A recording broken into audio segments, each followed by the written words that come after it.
Let's take a look at problem number 38 from the May 2016 release version of the Algebra 1 STAAR test. So let's go ahead and read the problem. The graph shows how the volume of a gas sample changes as the temperature changes and the pressure remains constant. And down below the graph says which of these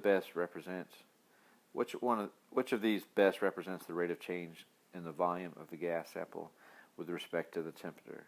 Okay, so temperature is along the x-axis or the horizontal axis, which is going to be our independent variable, and then along the y-axis we have volume of gas. So that's going to be our dependent variable. So it's going to be dependent upon the temperature. All right. So and also as we look at our along our axis here, we see that we're stepping by 5, okay? So we're starting at 0 and going 5, 10, 15, 20 along the x-axis. But when you look at the y-axis, we're moving up, we're stepping by 1. So starting at 20, we go 21, 22, 23, 24, 25, okay? So we're stepping by 1 along the y-axis and then by 10 on the x-axis.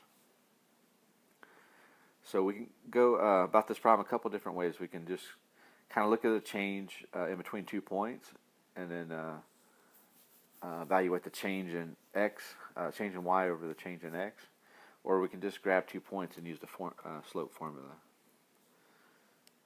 So let's go ahead and just try to identify 2 points here. So let's take a look here, and it looks like this one is right on a grid. So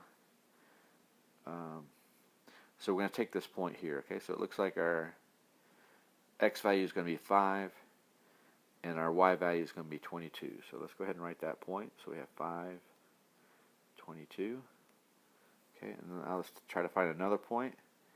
So this one's close, but it looks like this one's even more on the grid. So let's go ahead and take this one.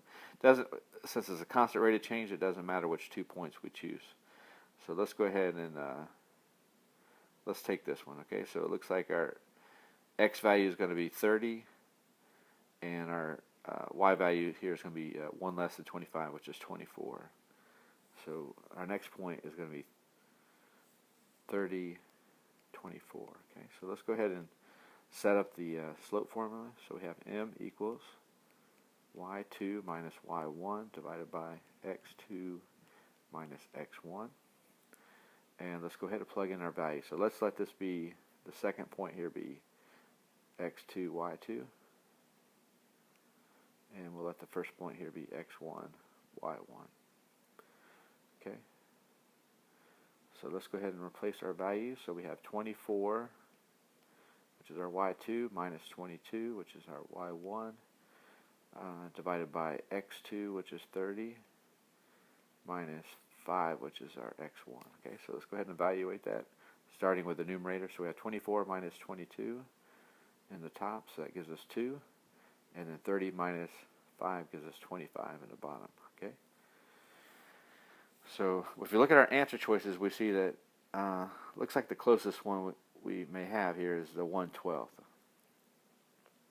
So let's go ahead and put some decimal values on these first two values. Okay, so answer choice F as a decimal is 0.07, and then 1/12 is going to give us 0.08 with 3 repeating.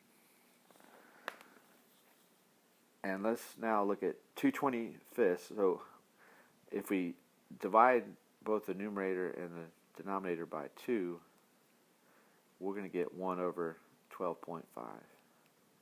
Okay, and as a decimal, that's going to give us 0.8. Okay, so it looks like the closest, our closest answer choice is going to be G, which has a decimal value of 0.08 with 3 repeating. So we're going to select answer choice G on this one, and that should be the correct answer.